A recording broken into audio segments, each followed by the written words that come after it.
In today's video, I'm going to teach you how to add page numbers and section markers from InDesign, visible in InCopy.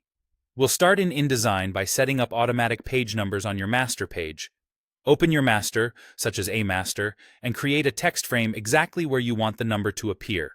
Bottom corner or centered footer are common choices.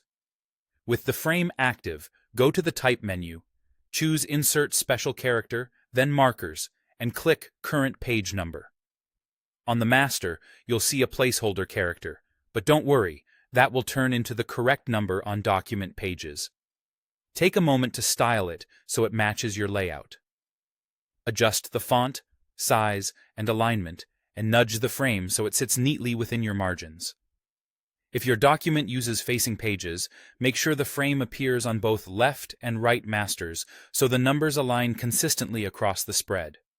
Next, let's add section markers so readers can see where a new chapter or part begins. In the Pages panel, right-click the page where you want the section to start and choose Numbering and Section Options. Here, enter a section prefix, like CH1 or Part A, and turn on Include Prefix when numbering pages, if you want that prefix to appear with the page numbers.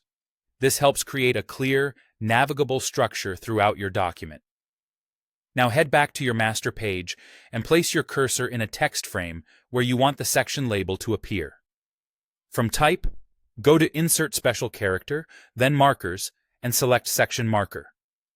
That marker will dynamically reflect the section information you set, so as your document moves into new sections, the label updates automatically. You can position it alongside the page number and style it to complement your design.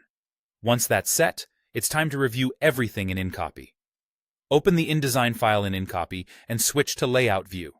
In this view, you'll see the live page numbers and the section markers exactly as they appear in the layout, which is especially helpful for editors who need context while writing and reviewing text.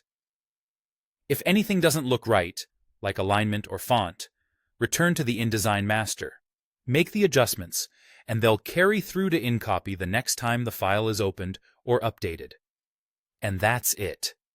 With page numbers and section markers set up on your masters, your document stays consistent and clear, and everyone working in InCopy can see the exact structure while they edit.